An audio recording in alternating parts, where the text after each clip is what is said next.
Mesdames et messieurs, donc c'est parti. Première grosse moitié de cette vidéo.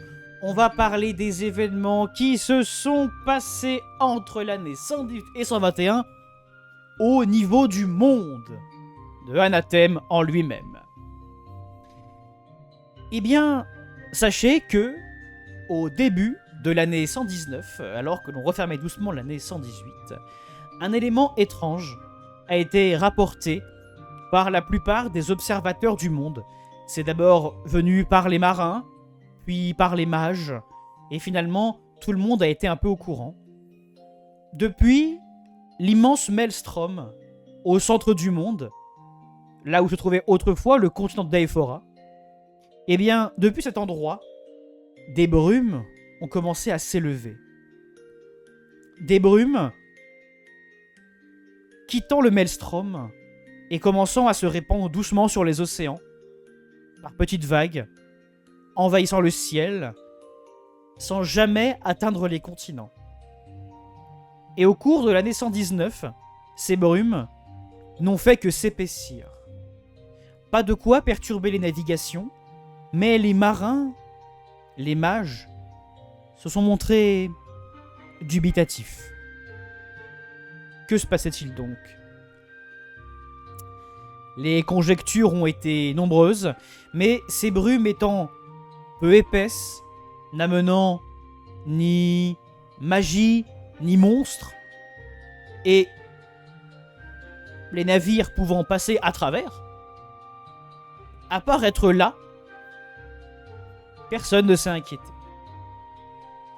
Ainsi donc, eh bien, au cours de l'année 119, ces brumes sont épaissies, mais les brumes sont épaissies au cours de l'année 119, mais rien de plus n'a été signalé.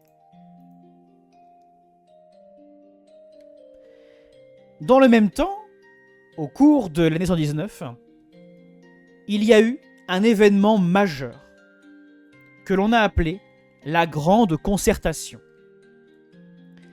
Tous les archevêques de toutes les églises, en tout cas des 4 églises élémentaires majeures, la terre, l'eau, le feu et l'air, ont été contactés par des élémentaires.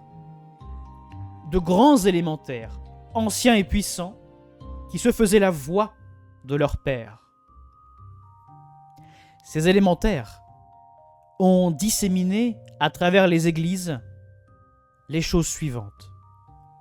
Tout d'abord, ils ont officiellement annoncé à leurs églises qu'ils se retiraient du monde. Les grands éléments, les grands élémentaires, ont donc amorcé, en l'année 119, l'idée qu'ils partiraient bientôt. Et un peu partout dans le monde, les plus petits d'entre eux ont commencé à quitter leur poste. Lentement, sans déranger personne, certaines régions ont vu leurs élémentaires de feu, d'air, de terre ou d'eau s'en aller. Les élémentaires n'ont pas trop dit où ils allaient.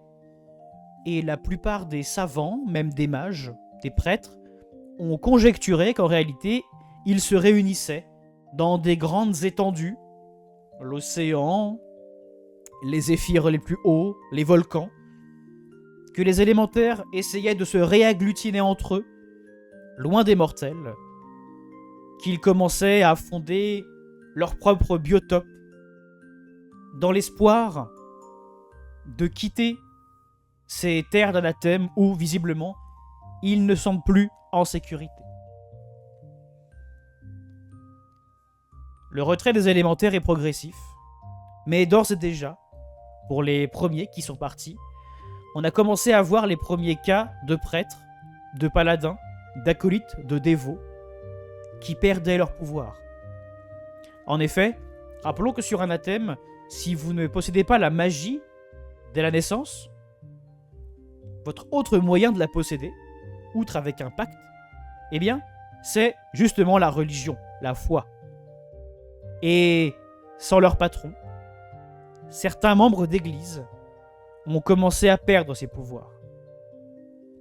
Tout ça va se faire progressivement, sur plusieurs années, mais à terme, malgré les demandes des églises, les élémentaires comptent bien quitter le monde. En tout cas, le monde tel qu'on le connaît.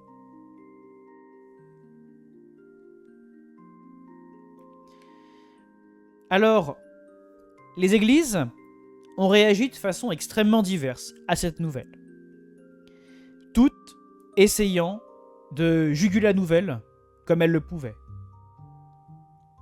L'Église du Feu a été la première à réagir. L'archevêque des Flammes a ainsi décrété que l'Église du Feu arrivait à son terme. Il a fait rédiger une note, une bulle pontificale, au sein de laquelle il exprime qu'à sa mort, aucun grand archevêque ne pourra prendre sa suite. Ainsi donc, aucun nouveau grand archevêque, aucun nouvel évêque et au final plus aucun prêtre ne pourront officier dans l'Église du Feu. L'Église du Feu, qui est la plus ancienne, va donc doucement péricliter dans les décennies à venir. Cette mort, programmée et lente, est à l'image des brasiers qui doucement se fanent tandis que leur combustible disparaît. L'Église du Feu était la moins nombreuse de nos jours, et donc sa décision n'a étonné personne. Ainsi donc, l'Église du Feu a décidé de s'éteindre doucement.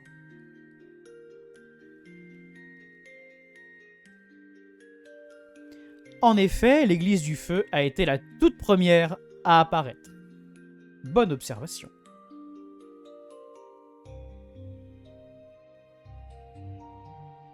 Je laisserai le chat poser des questions à la fin de la première partie. Du côté de l'Église du Vent, la nouvelle du départ des élémentaires a créé un véritable schisme qui n'est pas encore résolu. Une partie des fidèles de l'Église du Vent aimerait adopter la même approche que l'Église du Feu, à savoir poursuivre le culte et disparaître bientôt. Mais une autre partie, plus chaotique, plus fanatique, a quant à elle décidé de mettre sur pied des bandes inquisitoriales n'ayant pas pour but de traquer les infidèles, mais ayant pour but de maintenir les élémentaires des vents sur place.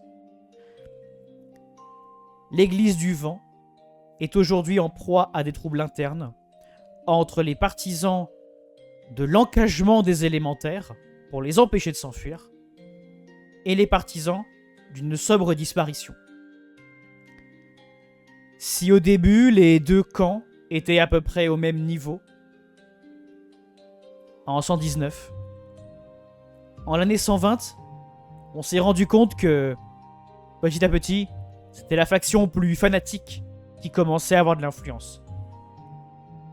L'Église du Feu, elle, a décidé d'arrêter. Et, comme je l'ai dit, certaines personnes ont commencé à perdre leur pouvoir. Ainsi donc, pour les gens pour qui la religion était un moyen d'accéder à de la puissance, la voie de cette Église du Vent chaotique paraît être la meilleure. Et donc, les premiers cas d'élémentaires des vents enfermés ont été recensés. Pour l'heure, on ne sait pas où tout ça va mener. Et l'Église du Vent, par le biais de son archevêque, a commencé à amorcer le début d'un grand conciliabule au début de l'année 120.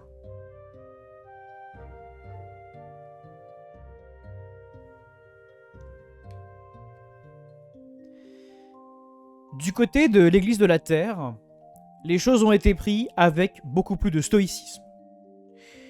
L'Église de la Terre a longuement parlé avec ses élémentaires, et donc, elle a commencé à revoir ses priorités.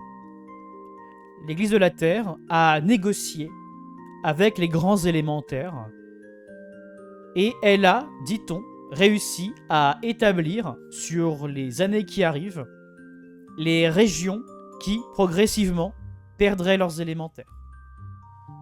Évidemment, les régions périphériques, les plus lointaines, sont celles qui perdront leurs élémentaires en premier. Les grands centres urbains, les grandes villes, les grands continents peuplés seront les derniers à voir partir leurs élémentaires.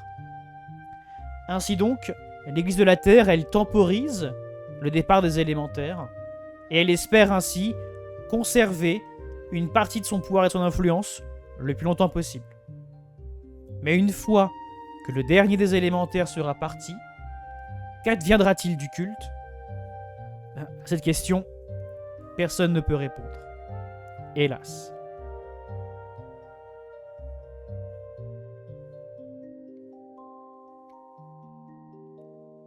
Vient ensuite le cas de l'église de l'eau.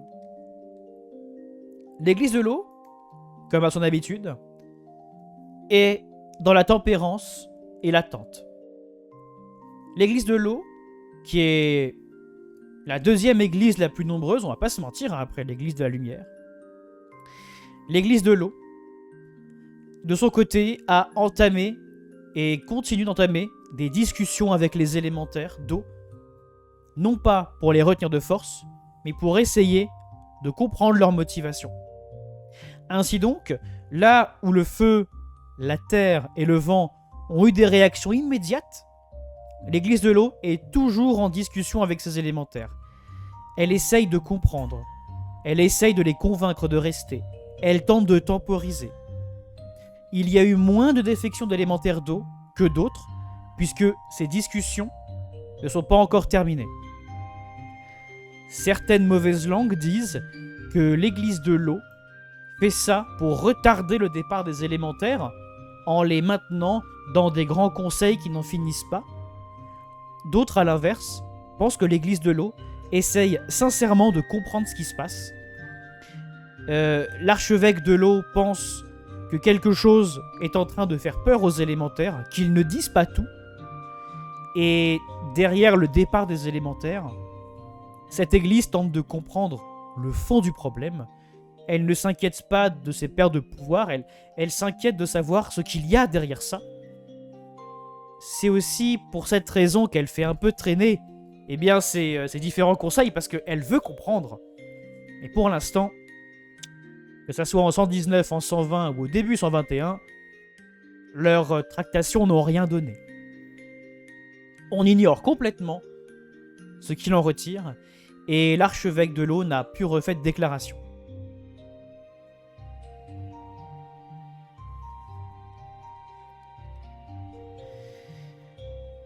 Maintenant, parlons aussi de l'église de l'ombre et de l'église de la lumière.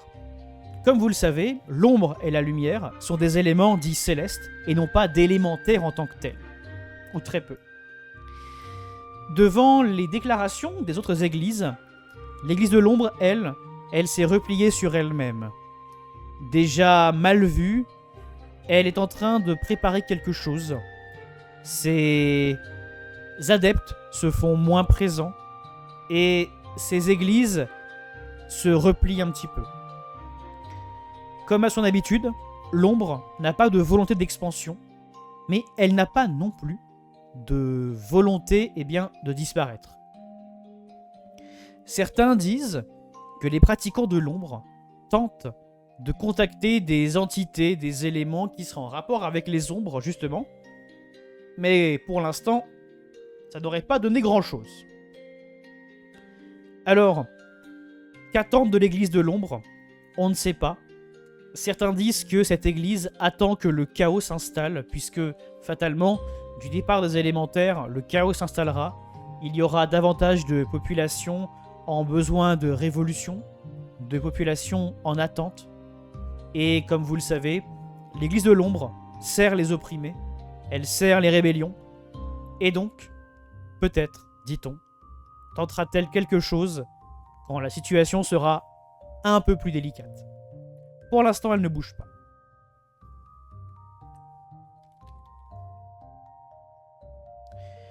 Passons maintenant au cas de l'église de la lumière.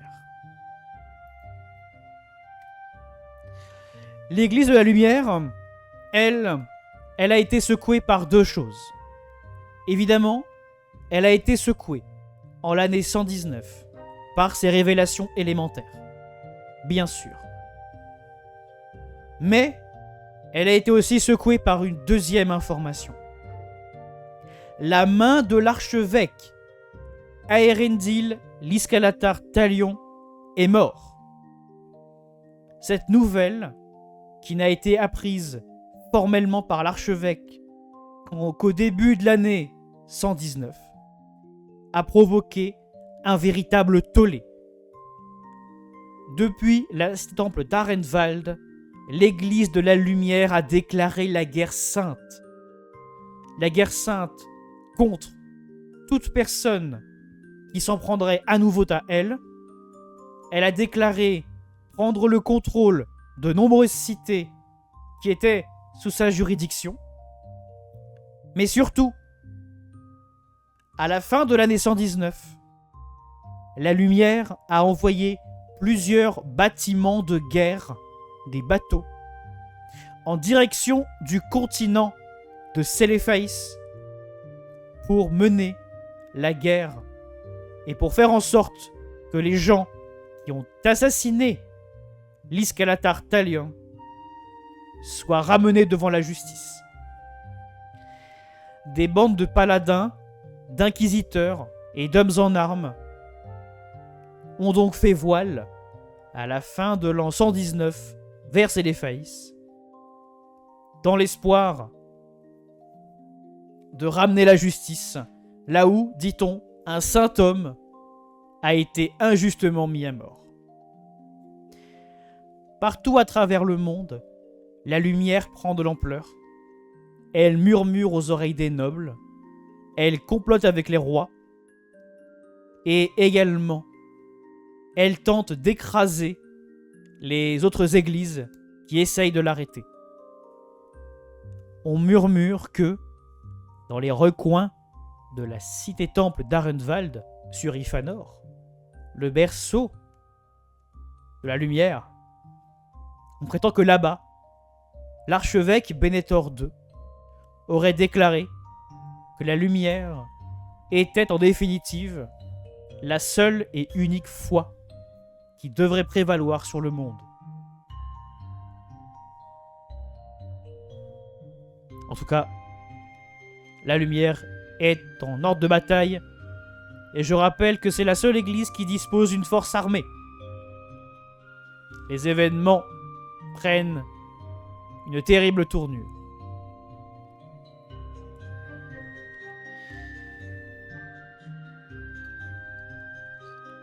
Et tandis que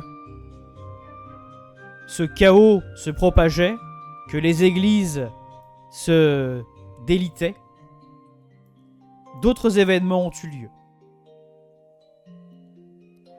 Le plus marquant d'entre eux pause demande Vlad. Très bien, on fait une pause pour le Vlad.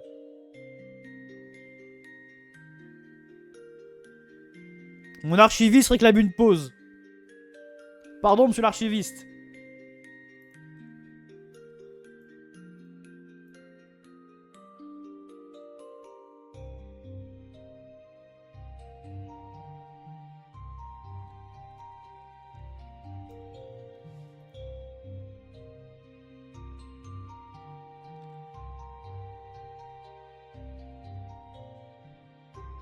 Mais pousse, je pleure.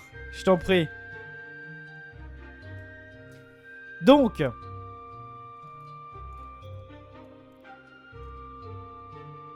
à la fin de l'année 120, il y a encore 3 grosses informations à savoir. Première grosse information, qui est murmurée dans les domaines de pouvoir, qui n'est pas officielle, mais qui a atteint les grands cercles. La Sylph, l'organisation des chasseurs de mages, a officiellement décrété être, dès le début de l'année 120, un organe indépendant de la guilde des mages. Elle a dit qu'elle continuerait à travailler en collaboration avec les mages, mais le public, tout du moins le public noble et les guildes, ont officiellement entendu parler d'un mage appelé Opal qui a revendiqué l'existence de la sylphe et qui a revendiqué être, à l'heure actuelle, indépendant du Conseil des Six et de la Guilde des Mages. Certains disent que Opal aurait été reçu au Conseil des Six pour répondre de cette indépendance et qu'il en est ressorti 1 heure plus tard avec le papier signé disant qu'il était indépendant. Cette déclaration n'est néanmoins pas venue avec la fameuse position de la tour de la sylphe. Personne ne sait où la sylphe officie. En revanche, le mage d'Opal existe désormais aux yeux de tout le monde. La rumeur est confirmée. Et il a envoyé chier le Conseil des Six, tranquillement, pour parler vulgairement.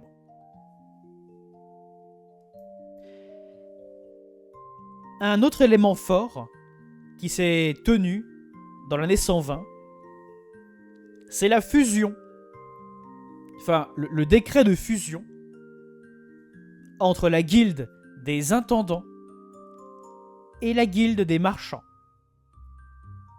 Respectivement, la guilde liée aux intendances des grandes maisons et des grands domaines fusionne officiellement avec la guilde responsable du commerce.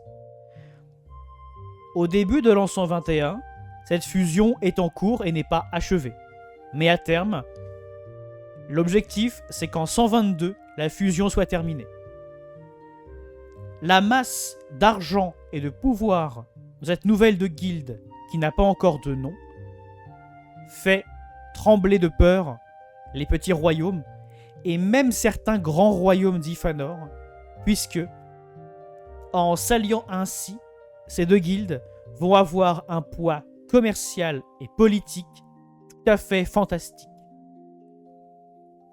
Évidemment, ces guildes n'ont pas d'armée, n'ont pas de royaume en tant que tel, mais à qui a de l'argent, l'armée est jamais très loin. Maintenant, qu'est-ce que ça donnera ça ? Personne ne sait.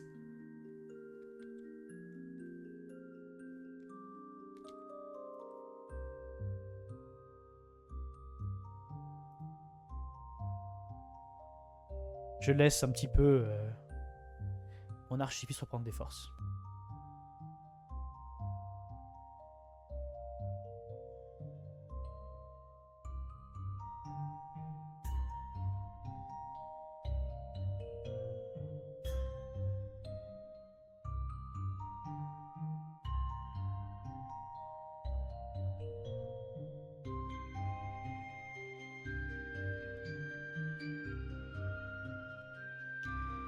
Pour finir,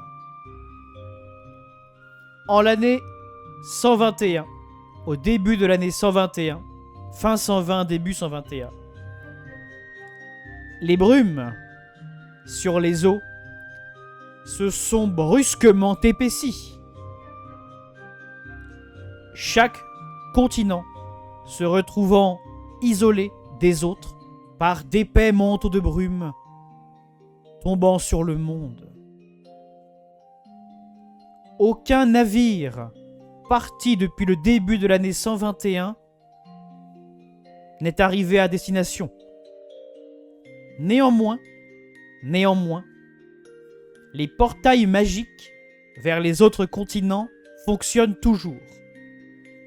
Et la guilde des mages enregistre des profits tout à fait pharaoniques depuis que ces grands éléments de portail sont réquisitionnés pratiquement pour l'envoi de marchandises et de personnes.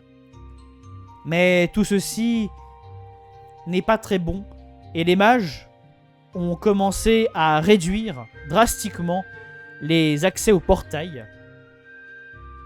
Parce que pour chaque portail, pour chaque téléportation qui se fait, c'est un peu plus de la magie du monde qui s'affaiblit.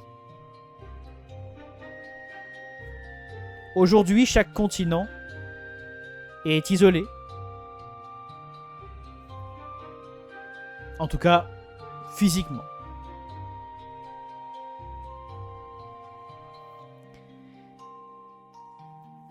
Voilà pour les informations principales au niveau du monde que je peux vous donner entre 119 et 121. Y a-t-il des questions ?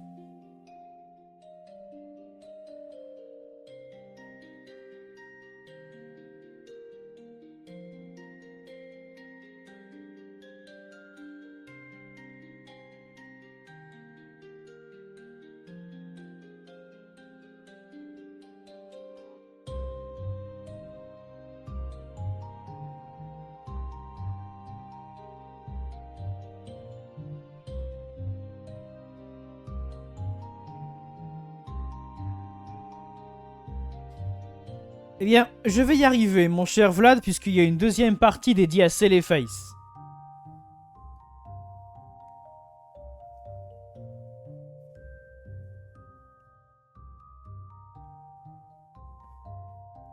Est-ce qu'il va y avoir des incidents sur les persos religieux?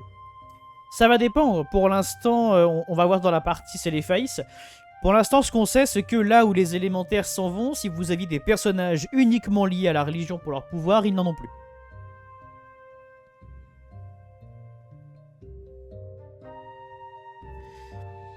La Guilde des Aventuriers, elle a continué à faire ses œuvres hein, au niveau du monde.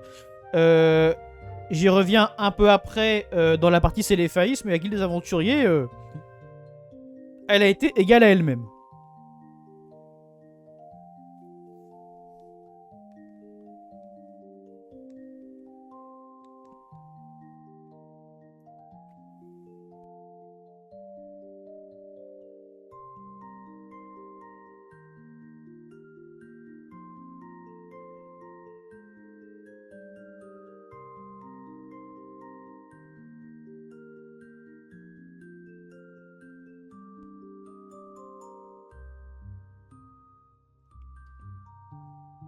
Y a-t-il d'autres questions, mesdames et messieurs?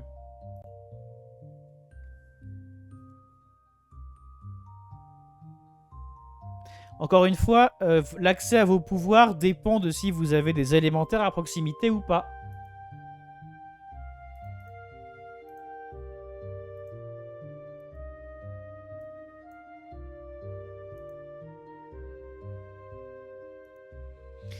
Les célestes ne sont pas impactés, non.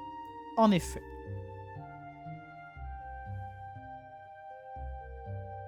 On ne parle que des élémentaires.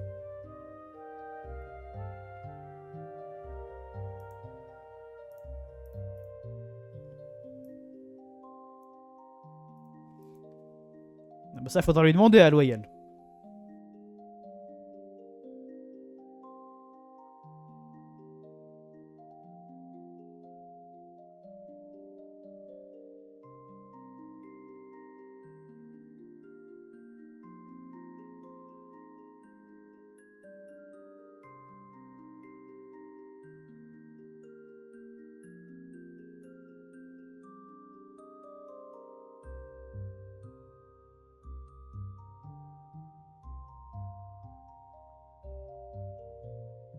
Ça, je ne peux pas répondre.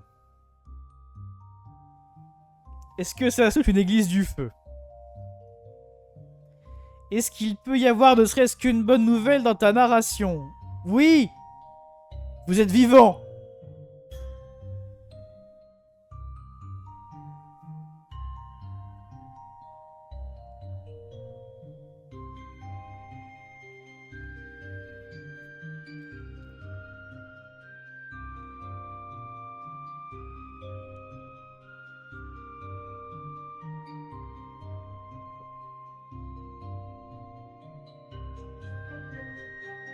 Va te faire voir, bonne soirée. Non, mais oh là là là. Mais non, mais non, mais non. J'ai des bonnes nouvelles dans la partie Celeface. Vous inquiétez pas, vous inquiétez pas.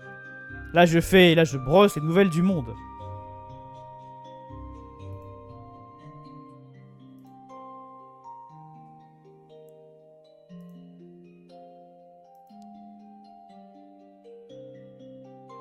Pays de Galles indépendant, mais non, mais non. Là, on est vraiment sur les informations du monde avec un grand M. Donc tout ce que vous avez fait pendant la saison n'a pas forcément impacté, puisque c'est pas de votre ressort. Mais deuxième partie, on passe sur Anathème, c'est les faïs elles-mêmes. Et là, effectivement, vous avez eu des impacts, évidemment.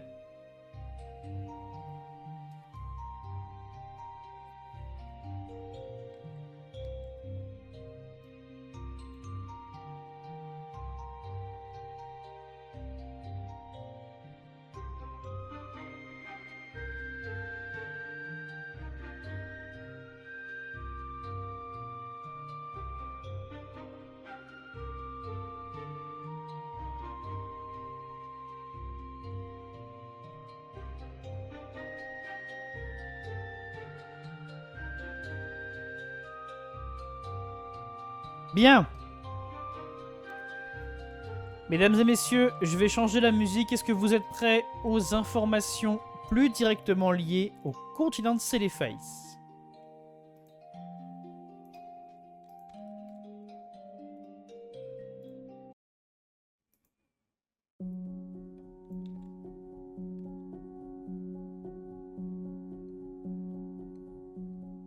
Bien.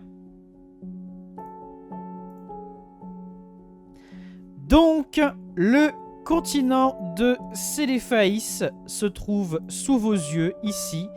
Et comme vous pouvez le voir, eh bien, il y a quand même pas mal de petits changements un peu partout. Des éléments qui ont changé, qui se sont rajoutés. Je vous propose, eh bien, de faire un tour d'horizon de tout ça. De tous ces endroits que vous connaissez bien, de vous dire un petit peu ce qui s'y est passé.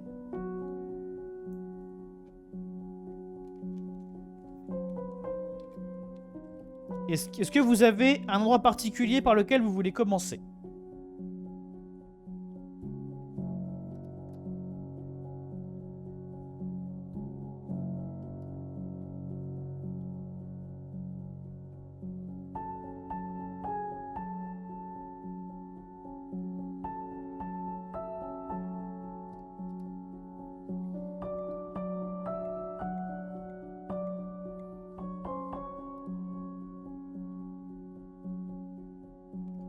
Bien.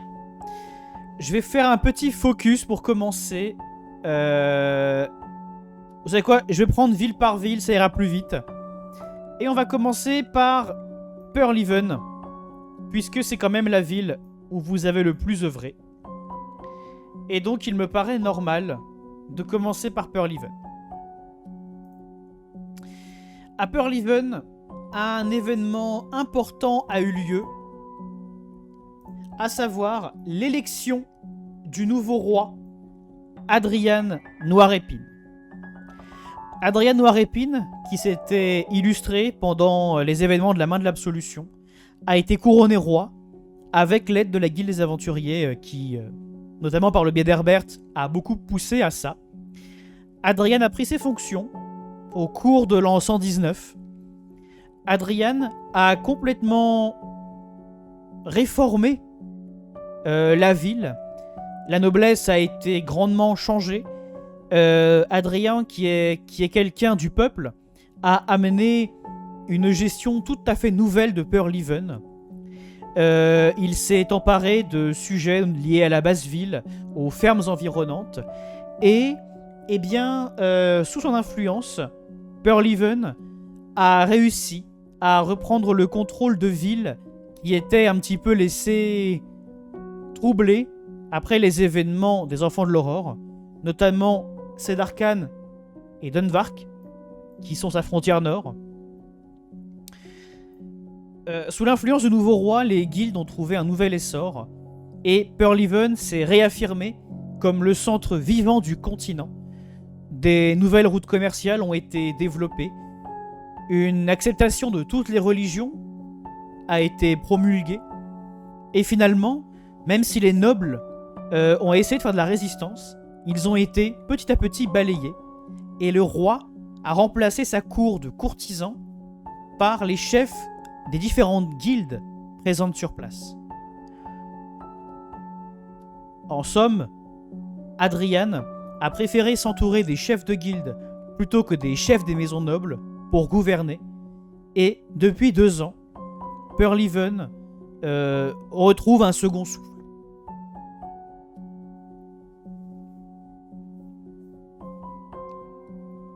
Voilà l'impact plus que positif qu'a eu Adrian. Adrian a eu 2 crises majeures à gérer au cours des 2 ans qui en sont arrivés. Au cours de l'année 120, fin 119, début 120, les terres gelées qui sont fruits des pouvoirs du Draconniard, ont continué à s'étendre, comme on le craignait, et l'abbaye du Lys Rayonnant, qui contenait les sœurs du Lys Rayonnant, a été attaquée et pris dans les glaces. Les sœurs ont été prises de court, et Adrian a été sollicité par l'abbaye afin d'aider les sœurs et de les recueillir à Dunvark. Adrian a envoyé un contingent armé, ce qui a permis de sauver près de 75% des sœurs, et les sœurs ont été accueillies à Dunvark, où une nouvelle abbaye leur a été offerte. Ce faisant, il a réussi à rétablir les liens qui avaient été un peu cassés suite au ralliement des sœurs aux enfants de l'aurore, et en acceptant le compromis que toutes les religions devaient pouvoir exister dans Dunvark, les sœurs ont échappé à un véritable massacre. En revanche, il est vrai que l'avancée des terres glacées n'est pas pour plaire à tous. La deuxième crise qu'Adrian a dû gérer, ça a été le débarquement en l'année 120 d'une petite flotte de guerre de la lumière. En effet, les contingents lumineux, les bateaux lumineux, ont été pris dans les brumes et seuls les premiers d'entre eux ont débarqué. Ces derniers avaient pour intention d'attaquer la cité, mais en nombre trop restreint, ils ont été vaincus dans les plaines du Taldrin, donc ici.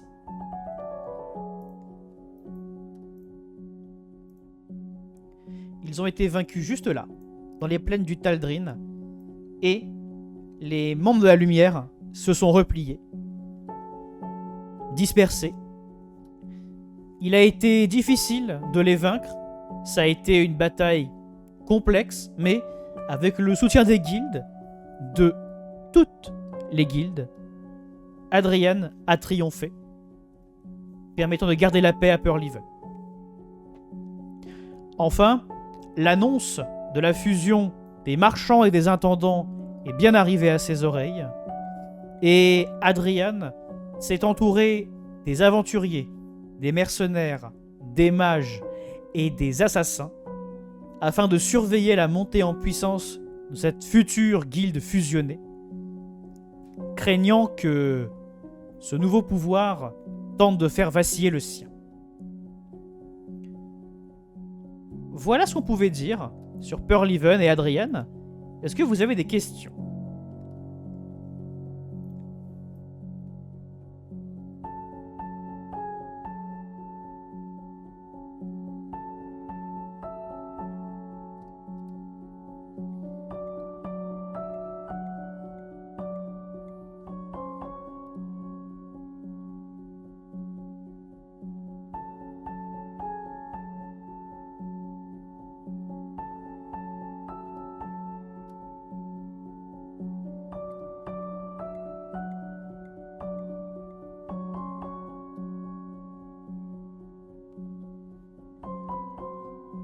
Alors, Herbert Grisam n'est pas officiellement conseiller de Noirépine. En revanche, Erinakier a un siège. Et donc, de facto, Herbert peut siéger avec Adrian, tout à fait. Mais c'est vrai que comme c'est la guilde des aventuriers qui a amené un peu Adrian au pouvoir, elle a une plus grande influence sur lui.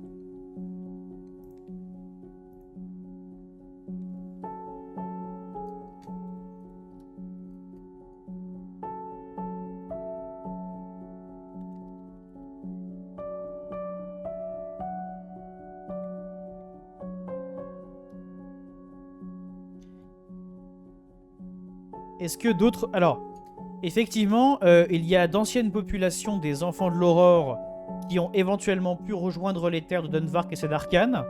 Ils ont été accueillis, mais ils ne sont plus enfants de l'aurore.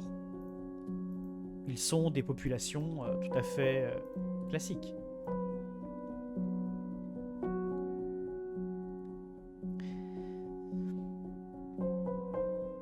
Partons au sud. Ah.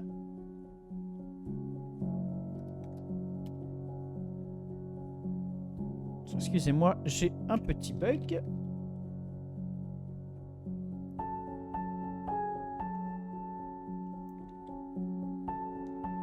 Hop.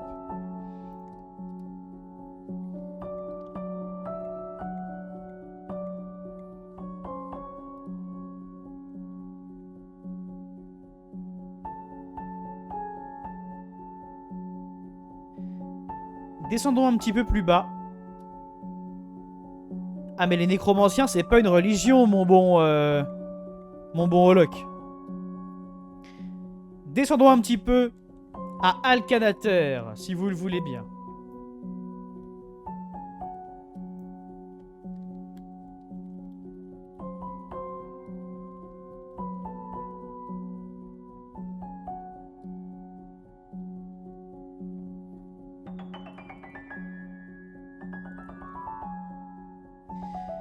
Alcanater, donc, la fameuse cité du désert.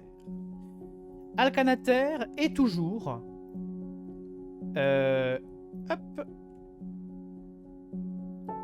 Toc. Toc. Toc. Non, toujours pas. Pourquoi il me montre Gorgut ?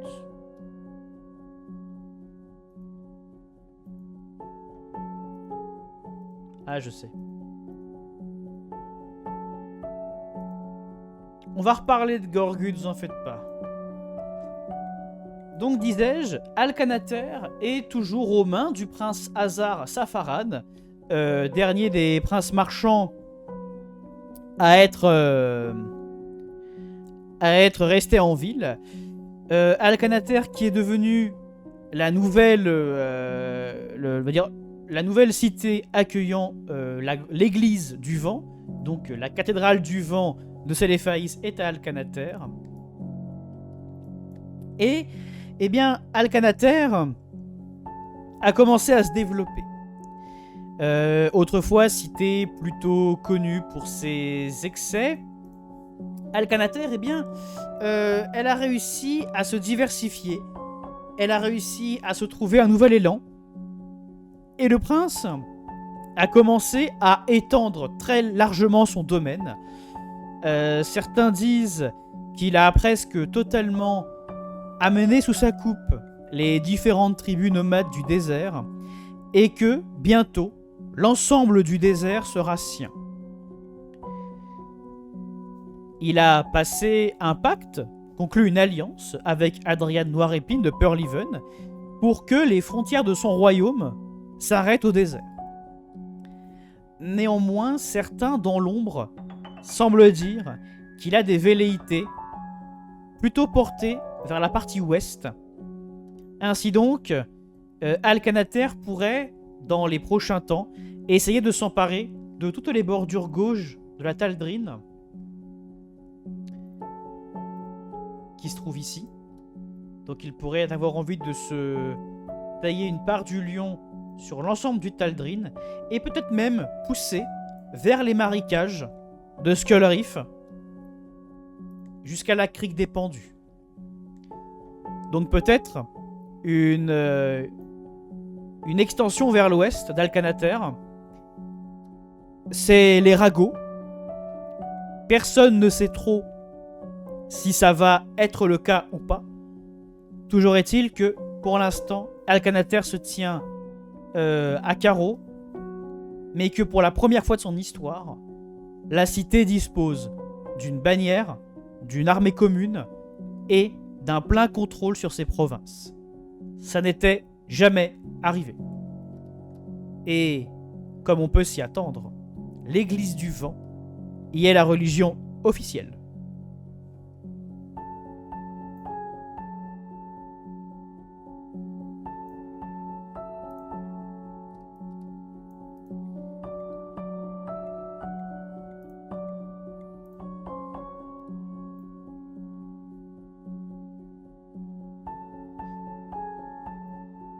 Regardons maintenant du côté d'Una Bellanore, ou tout du moins de ce qui était Una Bellanore.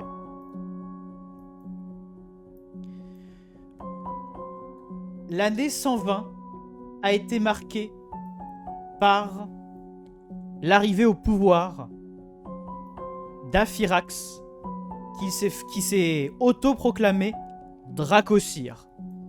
Dracosire, c'est le titre que possédaient les empereurs draconiards.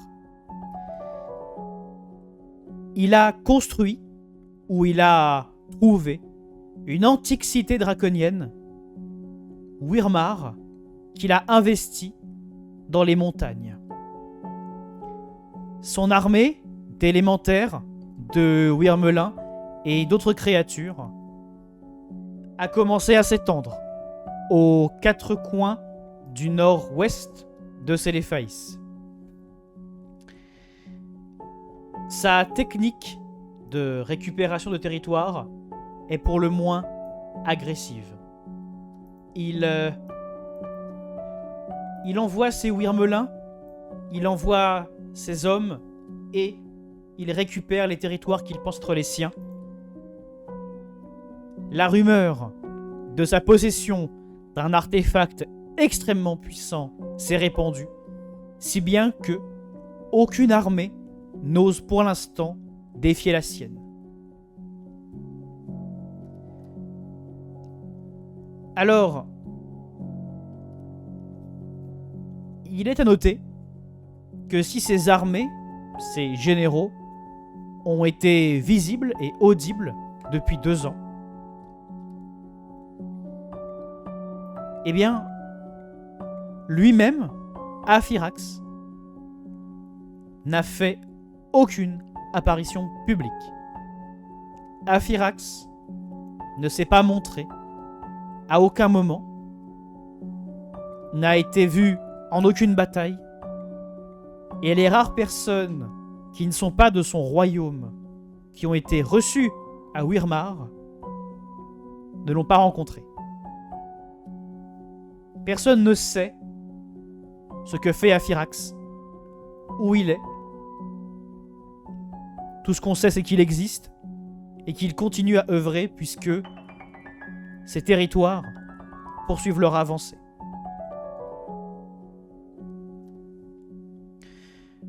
Néanmoins, malheureusement ou heureusement, à sa frontière nord-ouest, 2 problèmes l'occupent. Les villages de Bjornvik, Stoneside, Frostvale et la plupart des autres villages du nord ont été détruits. Un mal ronge les terres du nord et continue à descendre toujours plus au sud. Les aventuriers ont communiqué leurs éléments par rapport aux choses qui rampent sous les montagnes. On ignore l'état de la situation. On ignore si les armées d'Aphyrax ont le dessus sur ce qui semble être une avancée du vide. Tout ce qu'on sait, c'est qu'au nord, il n'y a plus personne de vivant, ou presque. Et que, eh bien, si le Draconiard n'a pas encore étendu son emprise plus au sud, c'est peut-être parce qu'il est occupé là-bas. Wyrmar, en plus de ce problème de vide, doit faire face à l'arrivée d'un nouvel acteur sur la place internationale, et pas des moindres.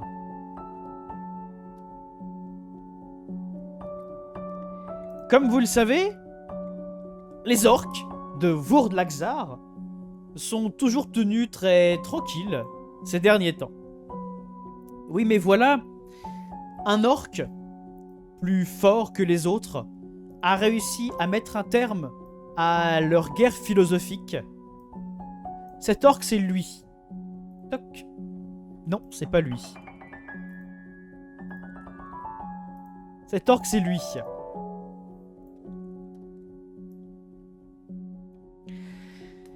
Cet orc charmant et délicat se nomme Kragoul le Dépeceur, et c'est de son esprit puissant qu'est né le Guzug, l'art de taper et de crier en même temps.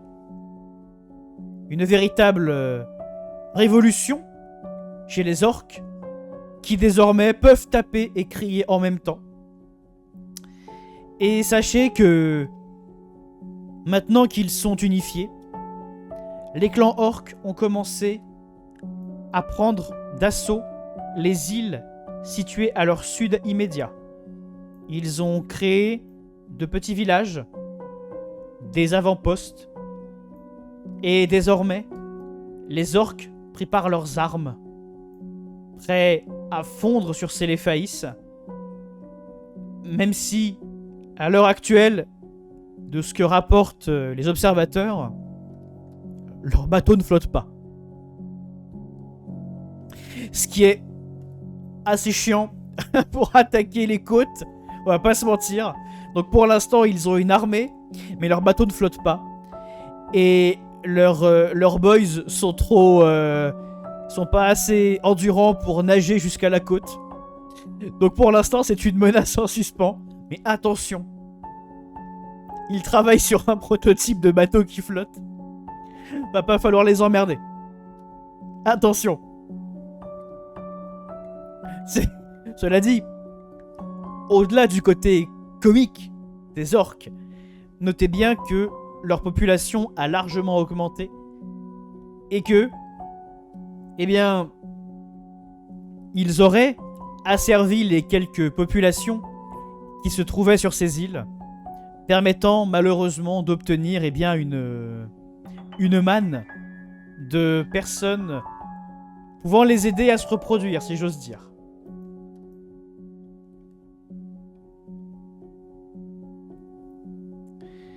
Sacrés orques.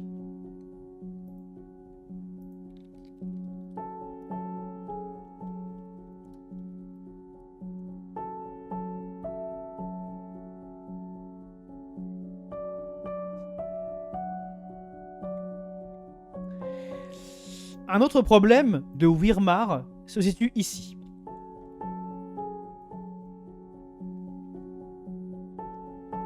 En effet, le Nord a toujours été une terre de Durn. Et, eh bien, la montée en puissance de Wyrmar n'a pas échappé à cet homme. Lui. Le Jarl Eric Ulfson, qui, voyant la montée en puissance de Wyrmar et de son armée, a décidé d'unir les clans Durn du nord-est de cette façade de Céléphaïs et a renforcé une ancienne cité du nom de Sturgard dans le but affiché d'opposer résistance aux armées de Wyrmelin et autres kobolds. Néanmoins, si leurs efforts se sont révélés payants en l'année 120, eh bien, en 121, ils commencent à montrer des signes de faiblesse. Il s'agit du Jarl Eric Ulfson.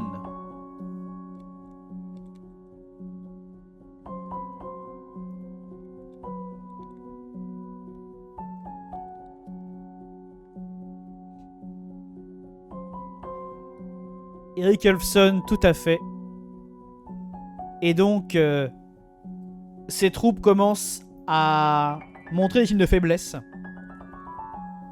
Tandis que, eh bien...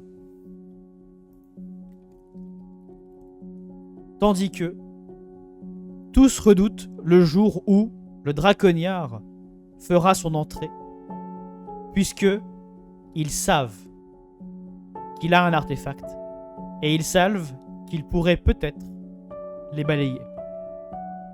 En tout cas, leur année 120 s'est résumée à la guerre, et à une guerre sans merci contre les kobolds et les wyrmelins.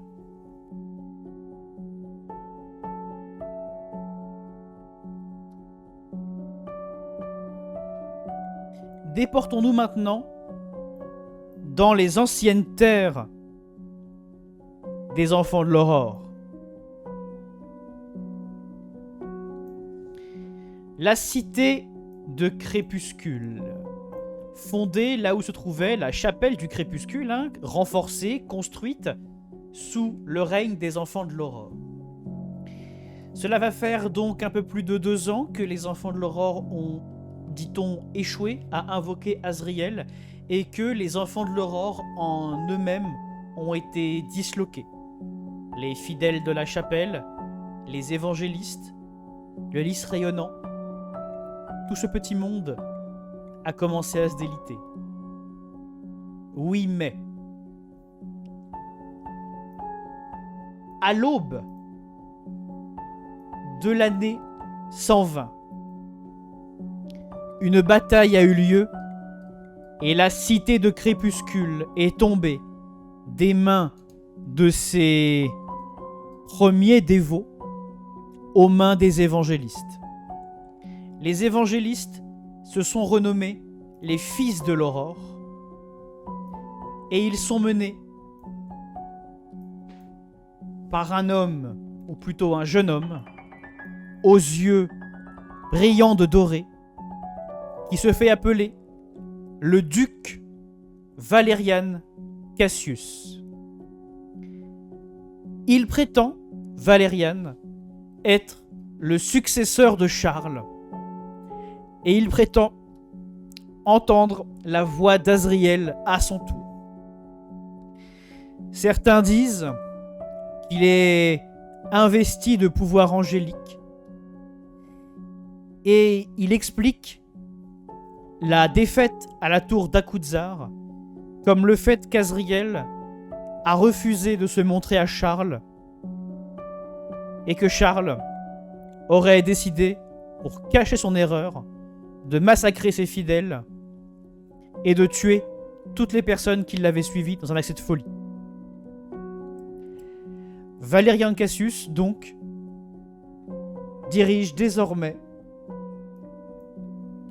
la ville de Crépuscule et les anciennes terres des enfants de l'aurore, très largement amoindries, son périmètre d'action étant limité par Darkbridge, Morhaven et Dornvale.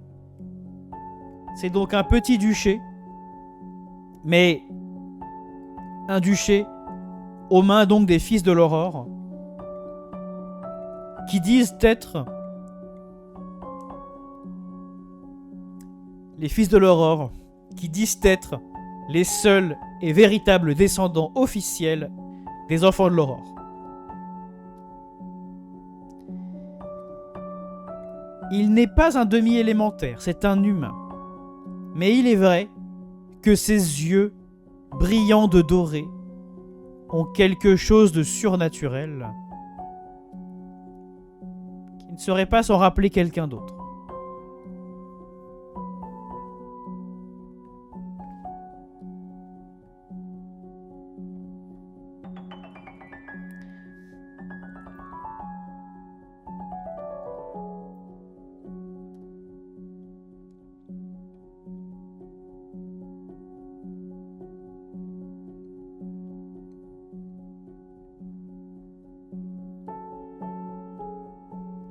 Je n'en dirai pas plus sur le cas de Valerian Cassius. Parlons maintenant d'une autre cité, Bardford, Cité qui a été un peu mise de côté dans la guerre froide qui a eu un peu lieu entre les enfants de l'aurore et Pearlhaven. Cette cité, elle tire depuis quelque temps son épingle du jeu, depuis qu'elle a décidé de jouer pleinement la carte de son côté central. En effet, Bartford se situe plus au centre du continent, comme vous pouvez le voir ici. Elle est bien plus au centre du continent, Bardford, que ne l'est Pearlhaven, quand on regarde bien. Et donc, une coalition habile de marchands et d'intendants ont décidé de développer les voies commerciales de Bardford. Ils ont, à grand renfort d'argent, d'assassinats, de paris, réussi à renverser la noblesse locale pour en faire une cité totalement sous le contrôle de l'intendance. Et la cité, au milieu de l'année 120, a voté de façon libre et démocratique pour élire son nouveau seigneur en la personne de Gorguts Van Pelt, qui est actuellement le seigneur de Bardford, élu démocratiquement, évidemment, mais bien sûr.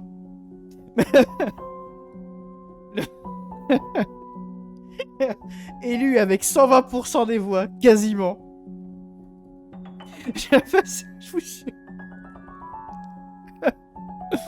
J'en peux plus de ce personnage.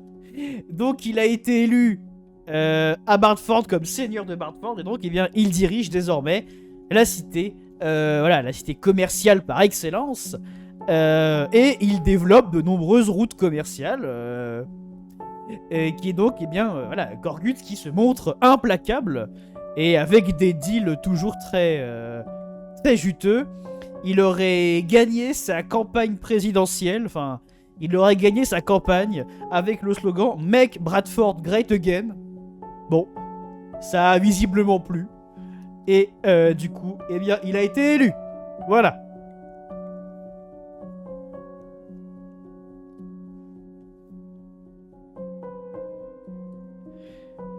Voilà.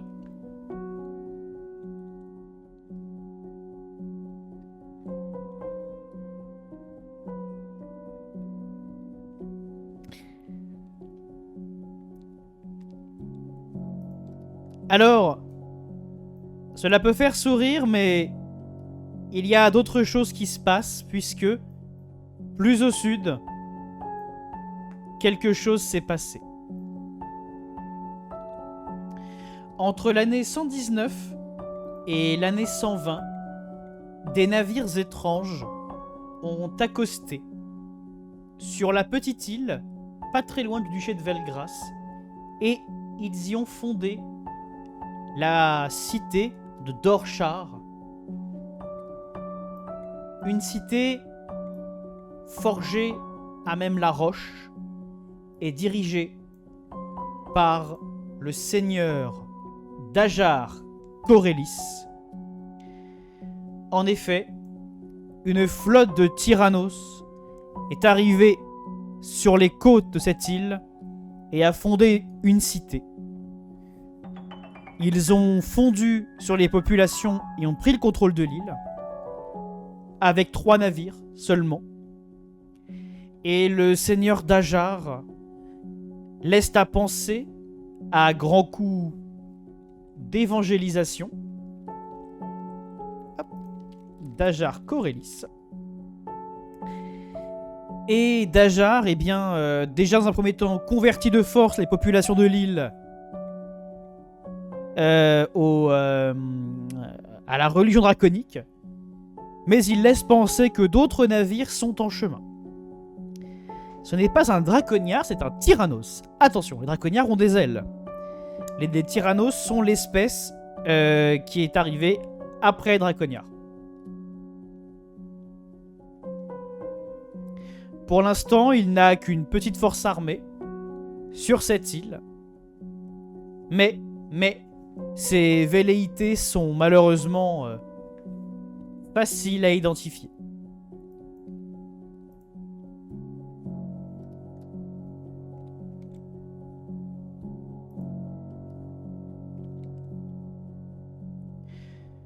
Plus loin au nord, une autre cité nous intéresse, à savoir Afragil. Afragil, petite cité à la fois portuaire, marchande, un peu pirate. Afragil, en l'année 119, a été le lieu d'un coup d'État orchestré par des rebelles qui se plaignaient de leurs conditions de vie. Le pouvoir local est tombé en quelques semaines et le nouveau baron officiel d'Afragil est un homme tout à fait charmant du nom de Lucien Sombre-Velours, habitant de l'île d'Écorche-Marée, pas très loin, et qui a décidé de sortir de sa retraite pour venir aider les populations. Il se présente comme un Valtrou et il dirige maintenant la cité. La cité au sein de laquelle l'ordre règne ainsi que la discipline, et où on note de temps en temps des disparitions étranges dans les plus bas quartiers. Mais bon, qui s'intéresse à de petites disparitions, n'est-ce pas? Eh oui, Lucien Sombre-Velours, baron, et baron qui tend à faire augmenter évidemment les frontières de sa baronnie, bien sûr.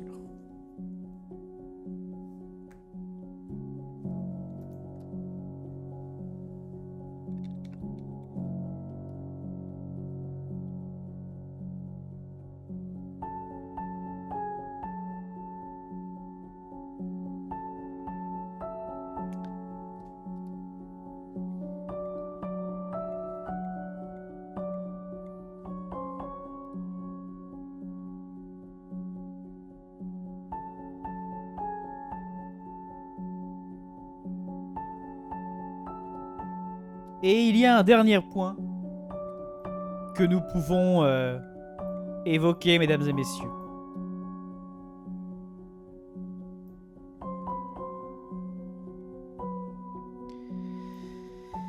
Un dernier point à évoquer. Comme vous le voyez, Céléphaïs c'est un grand continent. Et sachez que, en 2 ans, l'ensemble de sa partie est, donc tout ceci, toute cette partie, y compris le duché de Velgrace, sont tombés sous l'influence de l'ancien royaume qui se faisait appeler l'Arnwick. Et sachez que un jeune garçon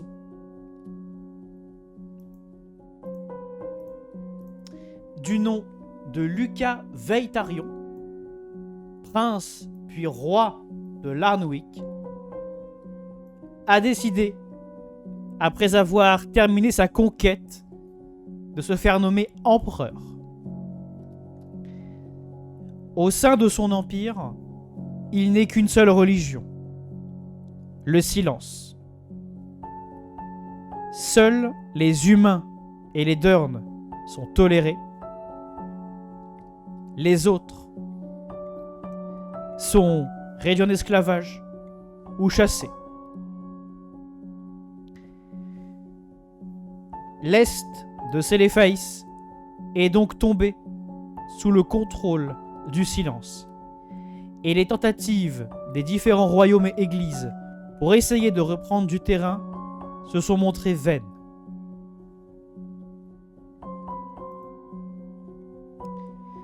C'est un demi-elfe, en effet.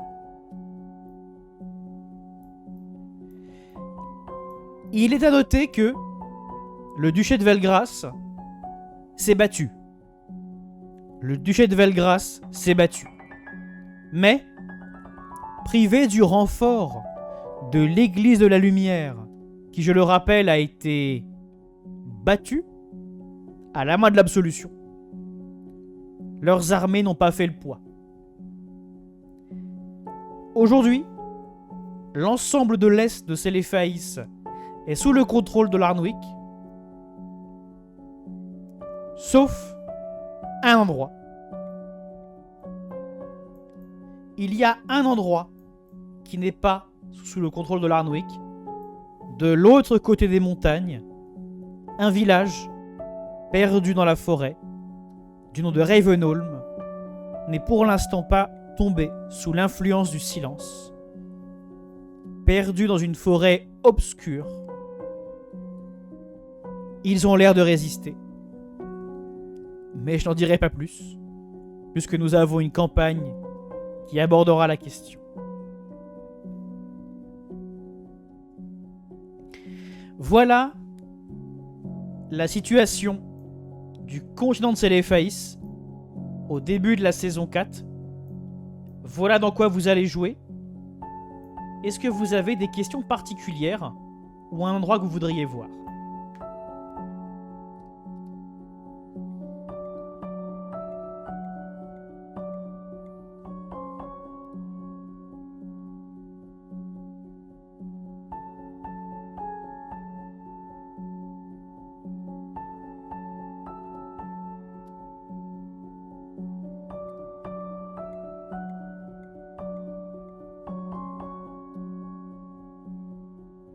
Non.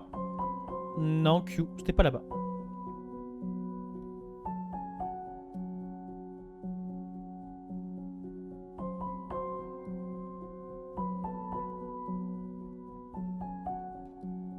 Pas de questions. Ah, l'homme triste. Eh bien, écoute. Personne n'a vraiment vu l'homme triste pour l'instant. La dernière fois que quelqu'un a vu l'homme triste, il était en train de cuver sa bière à Bardford. Il y a vers le milieu de l'année 120. Il buvait à Bardford. Voilà.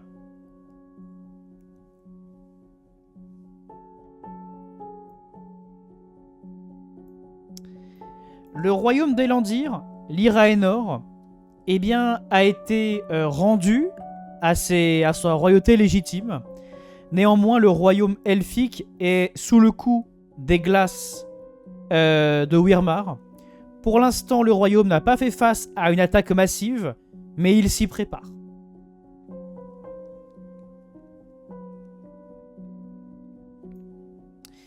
Gabil Douban. Écoute, Gabil Douban va très bien. Rien de neuf à Gabil Douban. Quid de la petite île entre l'Empire du Silence? Tu veux dire cette île ici, là? Cette île-là?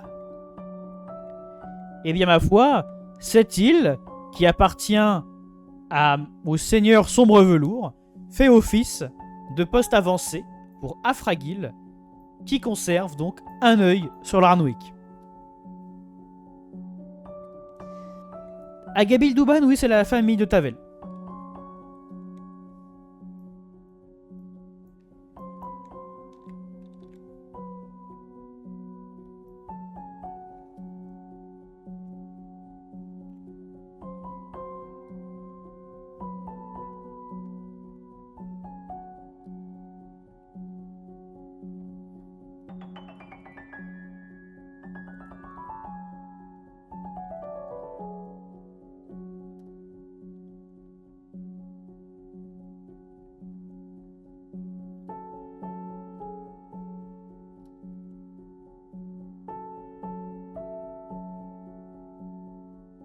L'Iraenor, non, c'est le royaume haut elfe, enfin c'est le petit royaume haut elfe d'où vient Tom.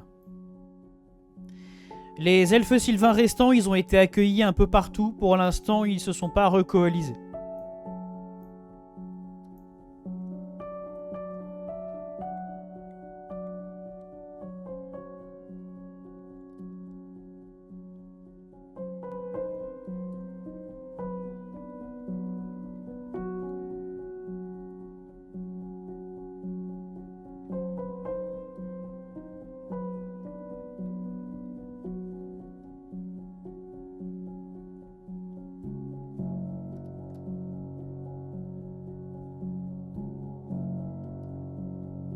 messieurs, dames, voulez-vous encore poser quelques questions ou peut-on refermer ce chapitre de l'ellipse?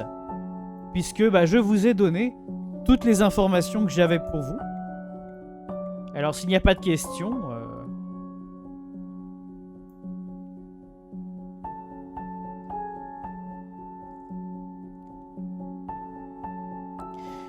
Le défilé de Noirvent qui est ici n'est pas surveillé.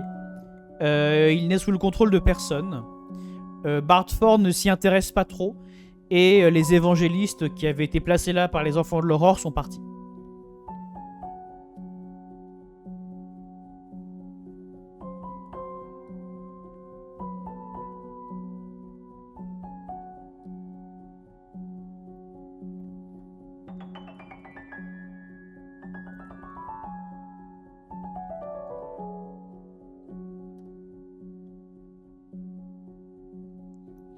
Bien, mesdames et messieurs, j'ai l'impression que nous n'avons pas de questions ou de demandes, donc je vais doucement refermer cette petite ellipse. Merci à ceux qui l'auront suivi sur YouTube. On se retrouve très bientôt pour de nouvelles aventures. Et je réponds à une dernière question de mon archiviste.